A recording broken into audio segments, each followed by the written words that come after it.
Lecture series کا یہ programme جاری ہے اور آج اس کا تیسرا لیکچر ہوگا انشاءاللہ۔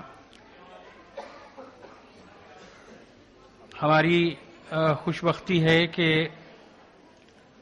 ملک کے معروف سائنسدان ڈاکٹر ایم ڈی شامی ہمارے درمیان تشریف فرما ہیں۔ میں ان سے درخواست کروں گا کہ وہ کرسی صدارت پر تشریف رکھیں۔ جناب ڈاکٹر ایم ڈی شامی صاحب۔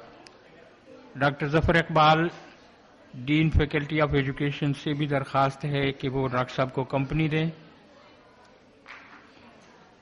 پروفیسر حبیب الرحمان عاصم صاحب آج کے مقرر ہیں۔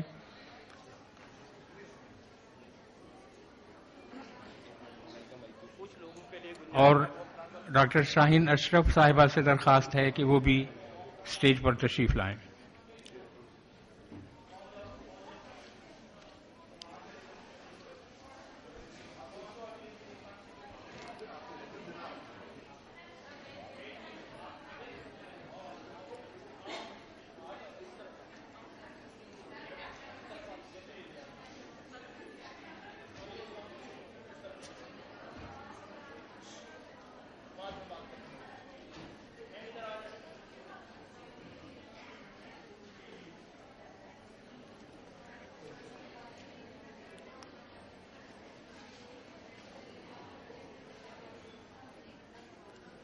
پروگرام کا باضابطہ آغاز کرتے ہیں اللہ تبارک و تعالیٰ کے پاک اور بابرکت نام سے، اور تلاوت کلام پاک کی سعادت حاصل کریں گے طیب صدیقی۔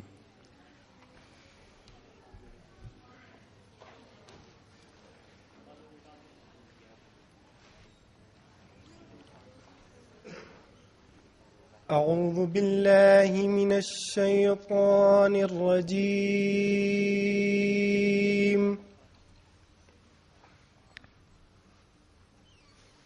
بسم اللہ الرحمن الرحیم۔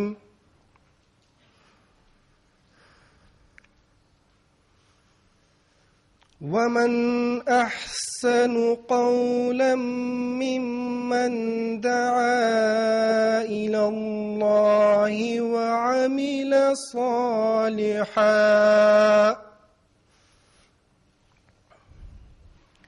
وعمل صالحا وقال اننی من المسلمین۔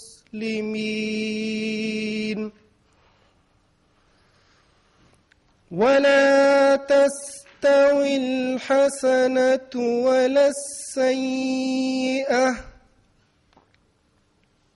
ادفع بالتي هي أحسن فإذا الذي بينك وبينه عداوة كأنه ولي حميم۔ وما يلقاها إلا الذين صبروا وما يلقاها إلا ذو حظ عظيم۔ وإما ينزغنك من الشيطان نزغ فاستعذ بالله إنه هو السميع العليم۔ صدق اللہ مولانا العظیم۔